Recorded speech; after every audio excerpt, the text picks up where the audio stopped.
What's up guys, it's Shiloh, aka Shi-Fi. I just watched the worst Netflix TV series ever. This is the thing, I love scary movies, I love scary TV shows, so this was hard for me to hate. So with that being said, I'm like, alright, there's this Netflix TV show. The show was called Slasher. There was 8 episodes. There's spoilers in this video. Stop the video right now if you're wanting to go see Slasher Season 1 on Netflix. So I'm watching this series, right? Not even 5 minutes into this show, I stop it. 5 minutes into the first episode of the first season, there's this couple. This couple moves into a house. It's not just a house. It's a house where 30 years earlier, her parents were murdered in that house.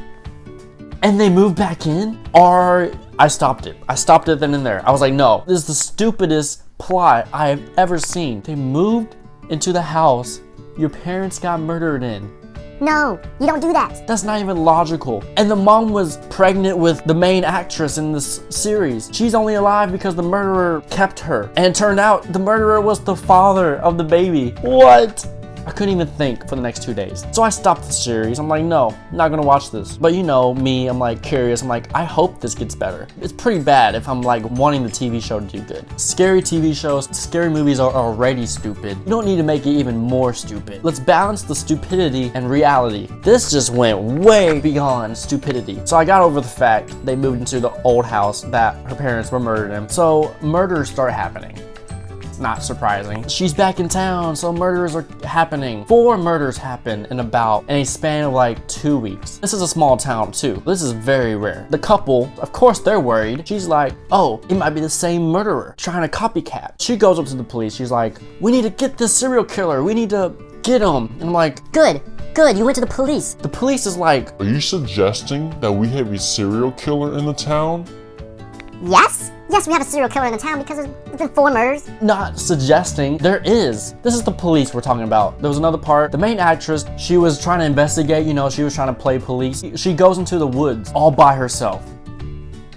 Really? There's this one scene. They found out there's an actual serial killer after like 10 murders. The murderer traps the main actress lady. Her name is Sarah. Traps Sarah into this closet. So I'm like, okay, something's gonna happen. The murderer just walks away after doing all that work to trap Sarah in the closet. What? You're the murderer. Murder her. That's your role. You can't even do your own role right. Obviously, this murderer is trying to get Sarah. So after that incident with her being trapped in the closet by the murderer, the police is like, hey, Sarah and your husband, do y'all want to spend the night in a hotel, you know, to be safe? Sarah's like, Nah, we're gonna chill. We're okay. Yes, I almost died tonight, but nah, we're okay. there's more. Sarah and her grandma were driving, right? Get in a car wreck. Into the woods. A normal person would call 911. Nah, Sarah and her grandma's like, Nah, we're good. We'll just walk into these woods.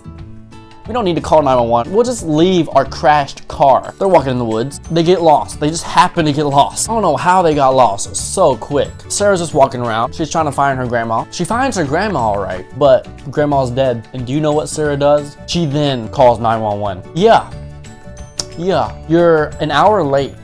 Season finale, all right? The murderer and Sarah are having a duel. Sarah stabs the murderer. Not like deadly stabbing, stabs where it's like, oh, I can still like breathe and stuff. This other random supporting actor comes around and is like, What are y'all doing?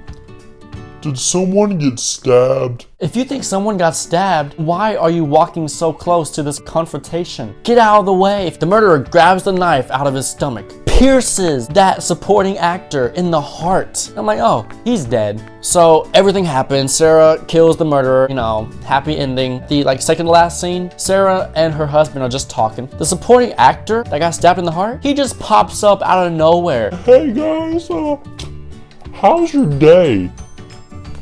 Where did you come from? You were dead. You got stabbed in the heart. There is no logical way you could have lived. And you're telling me, how was your day? Sarah's like, yeah, it's been good. It's been a good day. Are you gonna even ask about the heart situation? I'm like, okay, there's 10 more minutes of this and they're gonna move back into town, move back in the house, you know, murder, we defeated fear. They start packing. They're like, We should move out the house. now y'all move out of the house? After 20 murders, you did all that work for nothing. Slasher, what is wrong with y'all? The final scene. Realtor showing the house. So they show it to this family, and so this little daughter, she's like 5. Goes around the house, sees a cat, grabs the cat, breaks the cat, kills the cat. What? 10-year-olds can just break cats now? And that ended it. That TV series was the most frustrating, enticing, worst TV series ever. The worst Netflix TV series I've ever seen. That's it. Thank you for watching. If you want to follow me on social media, all the links are in the description below. Like the video, comment, subscribe, and share. Enjoy your own ride, and do a YouTube video every Monday.